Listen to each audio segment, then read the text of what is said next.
Olá pessoal, aqui é Paulo Adair, Papo Net, para mais um episódio aqui, trazendo de volta aqui Alexandre Januário, do Isidora, o cara que desenvolveu o Isidora, e que colocou nessa plataforma alguns recursos muito interessantes que não deu tempo da gente falar na outra entrevista que tivemos aqui algumas semanas atrás. Então, eu fiz questão de trazê-lo de volta para a gente voltar a falar um pouco sobre o que complementar aquele assunto que gerou alguns comentários, algumas solicitações aí dos nossos assinantes e dos nossos seguidores, né? Então, Alexandre, me conta aí, cara, tem coisas ainda para falar das plataformas. As plataformas de Web2Print, elas podem fazer muito mais do que só transformar arquivos digitais em impressos. Elas podem fazer mais do que isso, né? Diga aí. É isso aí, Paulo. Bom dia para todos que nos ouvem. Obrigado pela oportunidade de estar aqui novamente batendo um papo contigo. A gente estava aquele dia conversando um pouco, a gente começou a entrar numa nuance do que a gente chama de extensão do papel impresso, né, para o digital. O papel impresso é um modo de dizer, mas é extensão basicamente do mundo físico para o digital, né? Não, parece errado, mas não está não. Existe o papel e existe o papel impresso. Papel impresso. Existe a linha de produtos papel, que é cadernos e moleskines e tudo. É isso aí. Existe o que está impresso também. Então é isso aí. Parece estranho, mas não é não. Então, a gente brinca aqui que é a extensão do mundo físico para o digital, né? Eu acho que não tem momento mais importante para a gente conviver com tudo do que essa era que a gente está vivendo, que eu acho que vai quebrar vários paradigmas, abrir novas portas, ressaltar muito do que a tecnologia já estava trazendo aí para o mundo, né? E às vezes passava desapercebido no dia a dia, etc. Mas a brincadeira toda com a Isidora começou quando a gente começou a colocar alguns recursos, né? Que são muito batidos já. A gente vinha até conversando na semana passada a respeito disso. Então, é aquele simples QR Code que existe aí há quase 40 anos, na verdade, né? Desenvolvido lá para trabalhar na linha de produção da Toyota. E, de repente, essa tecnologia ela veio vindo, e aí você consegue, hoje em dia, colocar um QR Code e um cartão de visita, que ele dentro está embutido, na verdade, todo o cartão de visita digital da pessoa. É um exemplo muito clássico, né? Eu até não gosto muito de usar ele porque é tão batido, né? Ou aquele esquema de um caminhão de entrega passando na rua e você tem um QR Code gigante que leva para o site daquela empresa, né? O recurso é muito legal, o recurso é muito rico, mas ele demandava de aplicações especiais e aplicações que eu digo, aplicações... Vamos sintetizar para celular, tá? Então, você dependia de aplicações para celular para fazer a leitura desse tipo de dado e fazer essa extensão. Então, não é todo mundo que tinha acesso a isso, né? Quem sabia o que era o QR Code e tinha uma aplicação específica para ler aquilo, por exemplo, é que conseguia usufruir dessa extensão do mundo físico para o digital, né? Acontece que nos últimos 2 anos e meio a 3, os 2 principais sistemas operacionais de mobile, eles simplesmente hoje é nativo. Você sacou seu celular, colocou na câmera, se ele achar um QR Code no meio da imagem que ele está pegando, ele vai na hora perguntar para você, olha, achei uma URL, achei um cartão de contato, achei tal coisa, quer abrir? Então, quer dizer, ficou muito tangível para o usuário final hoje. Hoje eu não preciso que o cara seja geek. Os meios de pagamento também ajudaram, né? Os meios de pagamento ajudaram também, popularizando o QR Code, né? Pois é, então você tem cada vez mais você vê esse código e você acaba levando a pessoa a ser um pouco mais curiosa a descobrir o que é aquilo, né? A pessoa começa a perceber que aquilo tem várias utilidades. E ainda mais nesse mundo touchless, né, que a gente vai ter agora, pelo jeito, né? Ou você usa luva ou você não tem contato, né? Estamos entrando num mundo, numa era sem toque. As transações dos países asiáticos com QR Code, elas corresponderam a 93% das transações físicas do último mês. Há 2 meses atrás, correspondia a menos de 14%. Então, para você ter ideia de como é que o negócio está, né? Olha. Enfim, mas isso é outra coisa. É um dado interessante, mostra uma mudança de comportamento enorme. E não deixa de ser uma extensão do mundo físico para o digital e não deixa de conter material impresso. Veja só, porque a plaqueta que está na frente do ponto de venda, com o QR Code daquele estabelecimento, foi impresso por uma gráfica. E mais, foi impresso sob demanda, porque aquela plaquinha ela é única. Aquela plaquinha ela contém um código identificador daquele estabelecimento, né? Então quer dizer que ela foi feita específico para aquele estabelecimento. Claro, você foi feita em massa, mas com dados variáveis, um número sequencial, né? E aí depois quando você distribui, você fala, ó, a banca do João é o número XPTO aqui dentro do meu sistema. Quando o cara lê aquele QR Code, vai depositar para o João, e não para Maria. Essa é a beleza, mas não deixa de ser. Essa é a beleza do QR Code, né? Porque como ele remete para um site ou para um servidor, você pode programar aquele código depois de imprimir o código, né? Você imprime, depois você diz qual é a função daquele código, né? Você pode fazer exatamente. Então, e pode até mudar, né? Num determinado dia, você apontar para um, no outro apontar para outro lugar, mudar até a funcionalidade daquele material que está impresso e continua lá exposto. Exatamente isso. Ele na verdade, ele é dinâmico, né? Ele não é fixo, né? Isso que é legal. Mas vamos lá. Então, a gente estava falando desse esquema, então o que acontece? Ficou muito mais tangível para a pessoa do dia a dia, você não precisa mais ser um geek, né? Para poder entender e usufruir da tecnologia. Ficou tangível, pronto. Então, quando a gente percebeu esses sinais de mudança de comportamento, da introdução nos sistemas operacionais para fazer esse tipo de leitura, a gente começou a pensar em como integrar isso dentro do sistema. E aí você tem um outro bloqueio. Muitas vezes as aplicações de extensão do mundo físico para o digital, elas são aplicações muito estanques, muito específicas. Então, eu sempre lembro de dois casos. Aí eu vou fugir um pouco do QR Code, que a gente vai falar de outra coisa que também faz extensão, que é a realidade aumentada, né? A realidade aumentada, ela também está introduzindo pouco a pouco.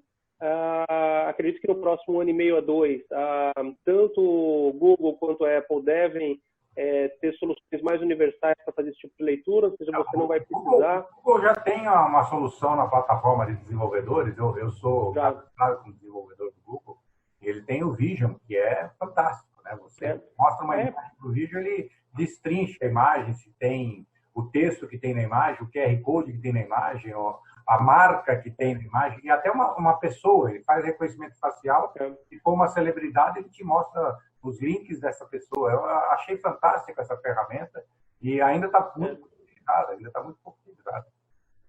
Então, é isso. A Apple também está trabalhando no mesmo esquema, então a gente espera ter uma aplicação mais universal para trazer isso mais para a realidade. O Isidora já tem hoje, a gente tem um parceiro, tá?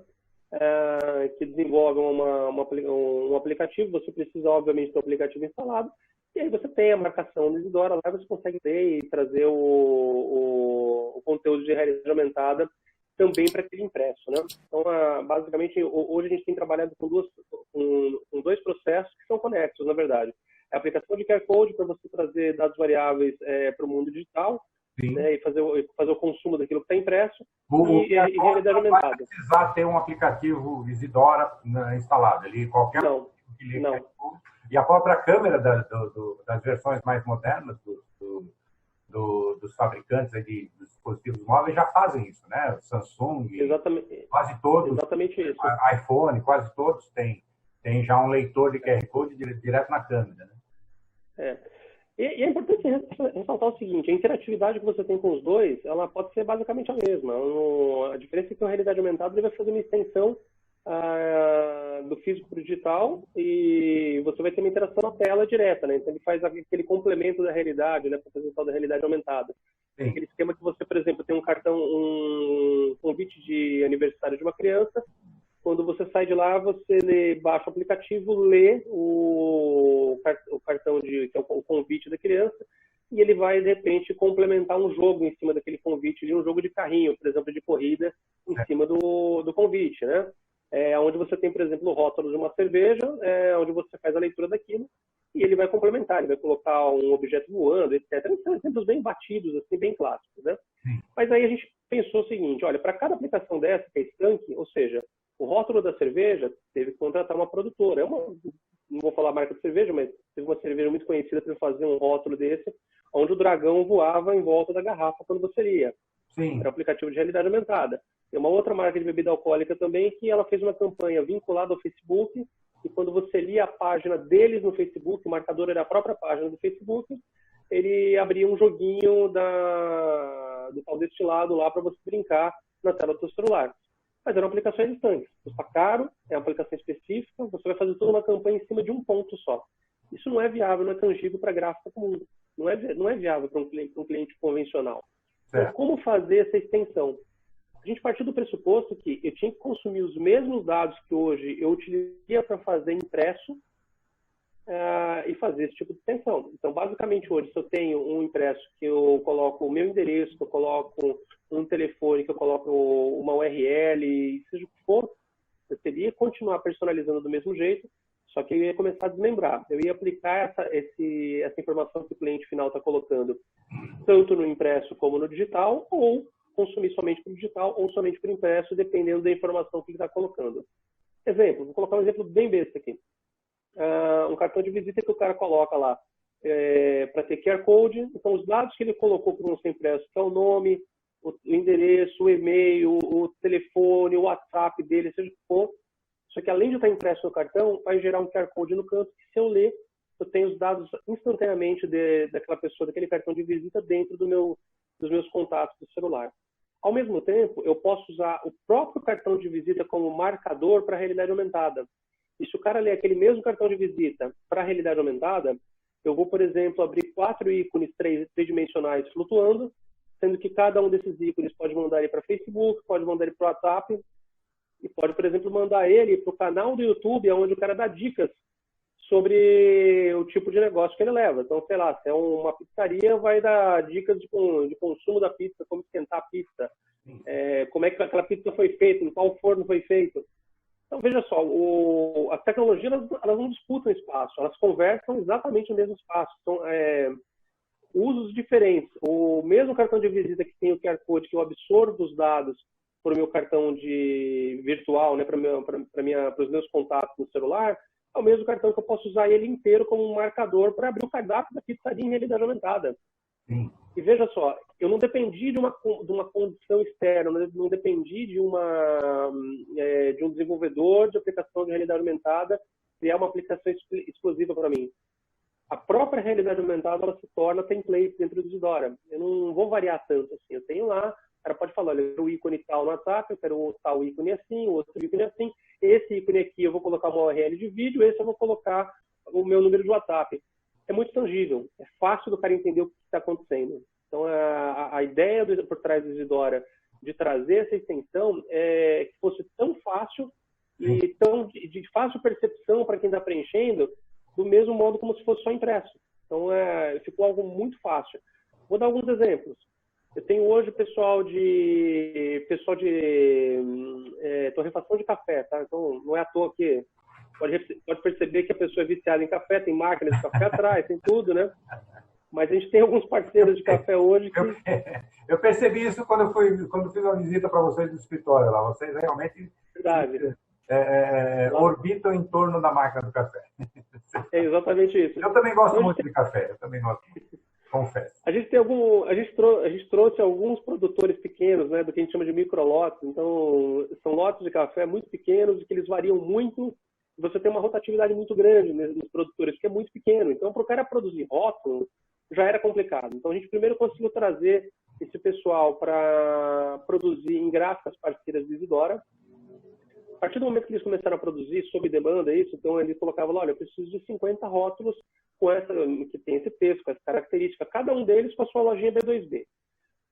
Começaram a imprimir rótulos sob demanda, começaram a colocar nos pacotinhos e foi embora.